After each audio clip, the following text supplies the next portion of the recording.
Welcome, in front of me is an HTC Desire 20 Plus, and today I'll show you how to enable and set up the Do Not Disturb mode. And to get started, you want to pull down the notification panel and find the Do Not Disturb mode. It looks like it's for me right over here. So once you find it, I do recommend you to hold it. This will quickly take you to the settings. There we go. And from here we can customize it. So we have things like calls and messages right at the top. So you can tap on calls, allow calls from anyone, contacts, favorites, or no one. I'm going to select no one just to show off this option, which is the second thing. Allow repeated callers. So if someone calls you twice within a 15-minute period, the second time around they will be able to get the call through, completely bypassing the first option right here. So even though I have selected that don't allow any calls, if they meet that requirement for allow repeated callers, I will get the call.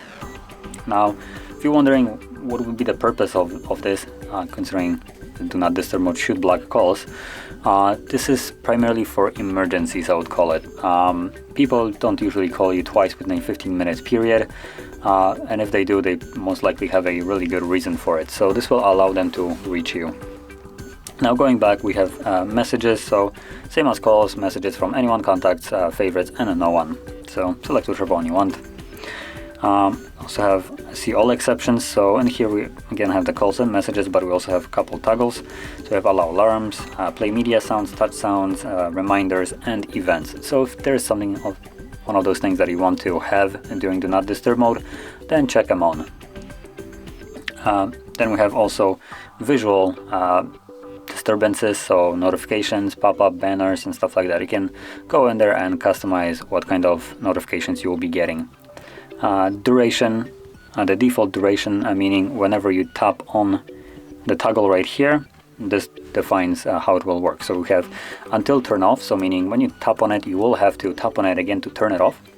Then for a specific amount of hours, which if you customize it here, if you set specific amount of hours, that will be the amount of hours it's gonna work for every single time. So right now, if I would tap on OK, every time I tap on the Do Not Disturb mode, it will turn on for 4 hours.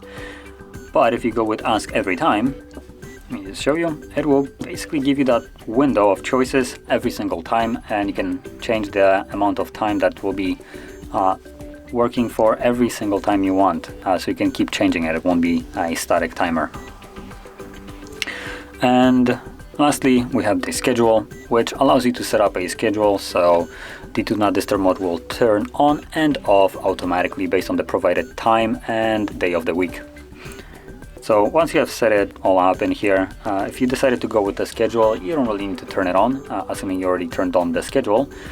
But if you decided to not go with the schedule route, all you need to do is find the toggle, and this time around simply tap on it. Now, like you also seen, I selected to ask me every time, so that's why it's bringing up the window. If you want the same route, all you need to do is just either select one of the two options and tap on turn on, and you're done. And that is how you would enable and customize the Do Not Disturb mode. So if you found this very helpful, don't forget to hit like, subscribe, and thanks for watching.